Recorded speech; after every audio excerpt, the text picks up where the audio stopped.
Hello, this is Troy with the Noble Grafted In Middle Position, teaching you the Hebrew narrative. And this is something I worked out over 5 years of studying the Hebrew prophets. There actually may be some holes in this, but this is a pretty good template to understand the Hebrew narrative. Right now we're talking about the Lord returning and regathering his people into the new heavens and new earth, the earthly kingdom, where he makes a nation in a single day.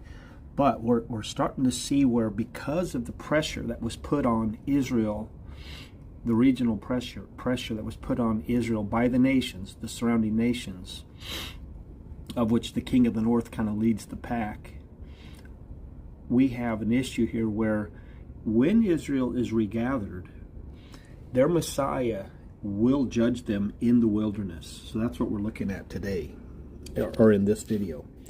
And he says, I will bring you into the wilderness of the peoples, and there I will enter into judgment with you face to face, as I entered into judgment with your fathers in the wilderness of the land of Egypt. So there you should make a cross-reference to Isaiah 10, because it sounds very similar. Let me show you. So I'm in Isaiah 11. In that, and then we see the discussion of a mountain.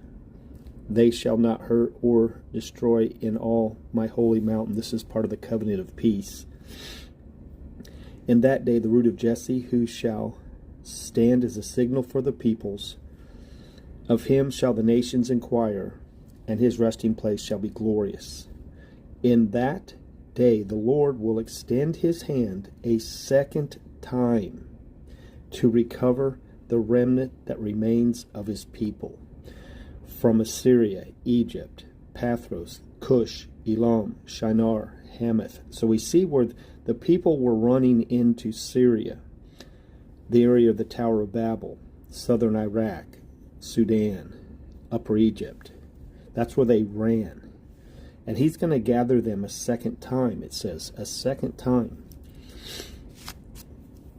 I will raise a signal for the nations. I will assemble the banished of Israel and gather the dispersed of Judah from the four corners of the earth. And he says here, and I will lead people across in sandals. He will lead people across in sandals, and there will be a highway from Assyria for the remnant that remains of his people, as there was for Israel when they came up from the land of Egypt. So when we start talking about the second time, it's a second Exodus.